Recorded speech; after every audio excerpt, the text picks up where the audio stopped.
Welcome back, everyone. Welcome back to the second half of the broadcast here. Welcome back to the HomeStory Cup 28 group stage coverage here of Group C, Revelation Retake.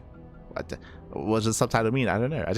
But regardless, welcome one and all to our replay coverage of the group stage of HomeStory Cup. We've been slowly working through all the groups, Group A, Group C. Now we're here midway through Group C, and we have two series left here tonight. We have two more best of threes. We're going to be jumping into some Terran versus Protoss matchups, jumping into Clem versus Harstem. Let's go, baby. Let's go. Again, a stacked group here featuring Big Gabe, featuring Clem, Harstem, Alasia, Fiat, and Christiana. Oh boy, and so far we've seen nothing but ace matches, nothing but game threes. We'll see if that trend continues as we load into Ruby Rock for game number 1. Let's go. Let us go. Spawning in the top left-hand corner of Ruby Rock, we have the French Terran player. We have the blue Terran representing Team Liquid. It is Clem. And spawning in the bottom right-hand corner, we have the red Protoss player from the land of the Netherlands representing Shopify Rebellion. It is Harstem. Here we go.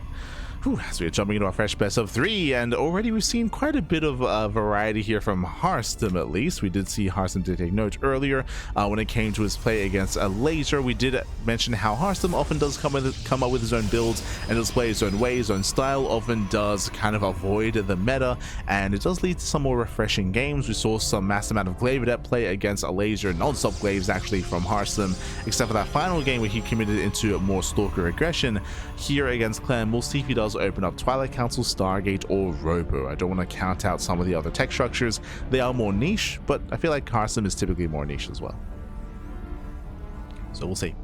For now, economic opener. Clem going for a Rax expand. Single gas out of our Terran players, so nothing too crazy, nothing too wild. Settling into our early game. Likewise, Harstem should soon be expanding as well. Calming down.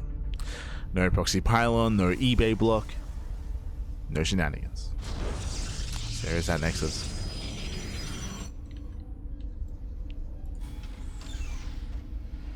Again, there are some more aggressive and more active kind of early game scenarios that we could see here in TvP, but that's not the case here in game 1. Not the case. And so could otherwise see like 2 gate openers, for example, proxy 3rd gateway, double gas openers, eBay blocks, proxies. But now that we're settling it.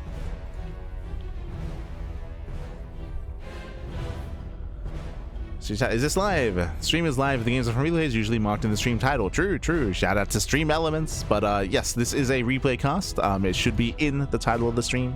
I know that on mobile specifically, sometimes the title cuts off. True. It does cut off on mobile.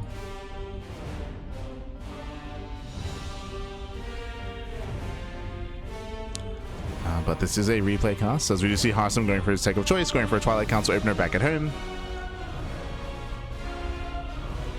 And we'll see if he commits into blink or into charge.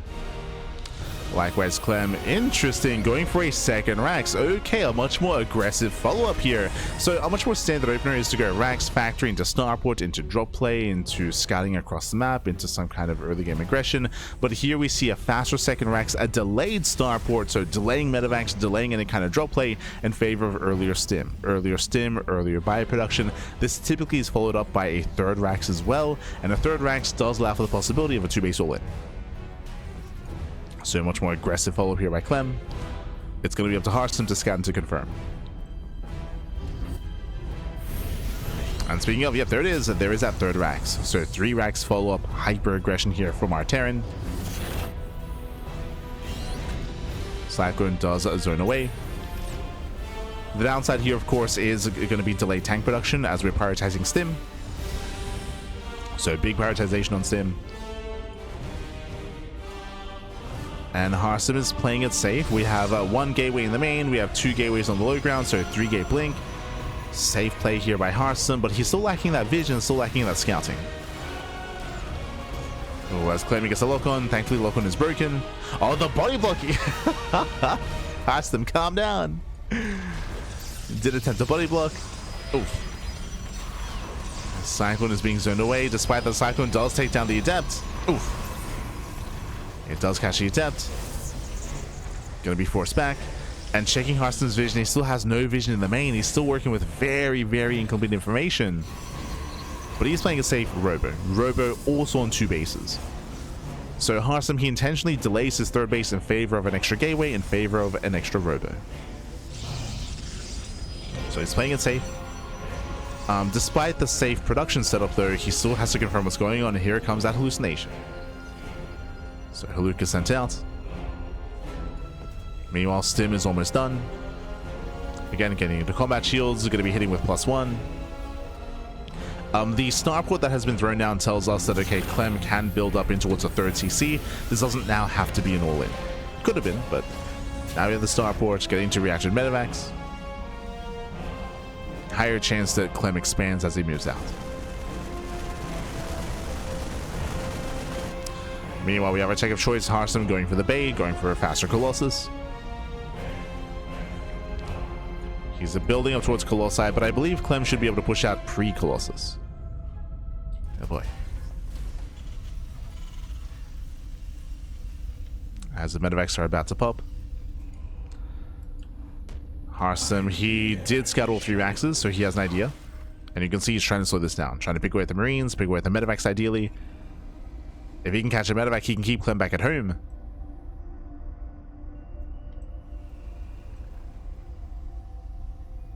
Can keep him back. But now Clem, he does move out. Observer does spot this. Harstem, can he get a Marauder? Not quite.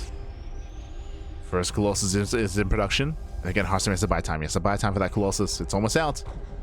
He needs a little bit more time. Oh, I'll pick up Micro. Clem saving the Marauder. Very nice. Marauder is saved. Colossus more than halfway done. As we mentioned before, Clem is getting his 3rd CC as he pushes. Stims in. Stims in towards the mineral line, picking off zealots, catching a couple of probes. Oh, and even getting to the stalkers. Where are the blinks? Oh my god, yeah, late blinks, late control. There's so many stalkers go down. Harstem, no, what? Where are the blinks? GG gets called as Clem does overwhelm, does break his opponent. And one moment here. Yeah, it's Harstem, unfortunately some miscontrol as there were 0 blinks. He saved 0 stalkers, and Clem takes game 1. GG, well played. Aye. Again, Harstem, he had the tools to defend. He did buy just barely enough time for that first Colossus, but the control wasn't there. He lost every single stalker. Clem, he stimmed in, broke the army. GG, well played. That caught me off guard. Like, just the stalkers, they just stood there, pappy. Aye.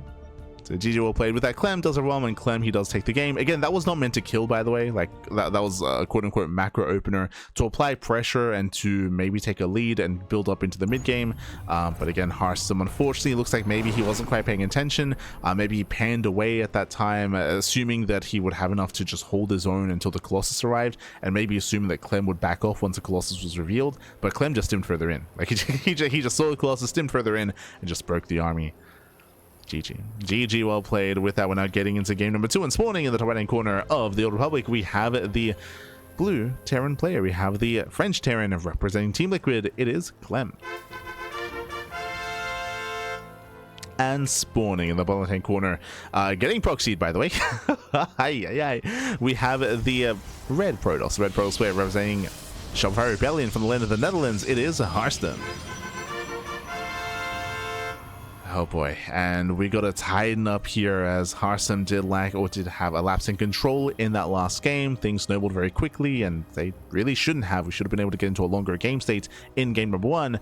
But now I am concerned as we have our proxies being thrown down. Clem this time is being hyper aggressive, even more so than last time, and we'll see if Harstem can keep up. Now, one of the concerns that I have here is that if you remember what happened last game, Harstem didn't probe scout. He did not probe scout last game. He was playing blind until he got his hallucination across the map. And it looks like there's not a probe scout this game either. Harstem just going for his own gate expand. The probe does scout nearby for proxies. Okay, scouting nearby at least. If he had gone for the probe scout, he would recognize that a Rax was missing, and then that would prompt him to look for a proxy. Here he's blindly checking some of the more common proxy locations, but he will not confirm. again, like, he has no information to check any further. So yeah, Harstem, he doesn't know to keep looking. We have Proxy Marauder building up, and this can end the game. This can straight up end the game. Oh, I'm getting Cure versus Hero flashbacks from I Am Kadavita. The Marauders are amassing. Harstem is now going for the Probe Scouts, but a delayed Probe Scout. By the time he checks, by the time he confirms, the army's already going to be at his front door. Oh boy. It's the risk you take when you go for a delayed scouts. The Gamba, baby, the Gamba. Confirms no CC on the low ground. There could be a CC on the high ground. Probe moves in. The probe confirms where's the racks? Nowhere to be found. Yeah, nowhere to be found. Behind this, always going for tech as well. Twilight Council before Gateway, before Robo. I feel like this should just be game. Late shield battery. There's going to be 2 adepts to defend, and they cannot. Like, obviously, Harstem could pull the boys. He has to. Yep, he has to pull the boys. The only way to try to hold on. Highland goes down, bunkers on the way. Nice target firing here on the adept. As Clem does kite back, and Harstem does surround 1 Marauder. He surrounds 1. Oh no, he commits! No, that was a mistake. He commits to the shade. He's within range, and the adept does get picked off. Ay, ay, ay. Yeah, again, did mess up there. GG gets called, and Clem, he will claim the series 2-0, taking down Harstem. GG. Whew, GG, well played. I mean, again, even if he didn't shade there, it was just a very rough position. It was almost a build order win. Unfortunately, Harstem chose not to scout. He chose not to probe scout, or I should say he chose to go for a very delayed probe scout, so he had no idea there was a proxy. On top of that, blindly, he decided to go into a Twilight Council before second gateway and before Robo. I mean, again, he was just teching up and playing standard. There was no indication for Harstem to play more defensive just because of that lack of information and lack of scouting. GG. GG, well played. With that, Clem does claim the series. Clem does take down Harstem in a very fast best of 3. GG. GG, well played. With that, we're going to be getting into our next best of. We have 1 more series left here, 1 more best of 3. Going to be jumping into Big Gabe, Hero Marine versus Christiana. Let's go.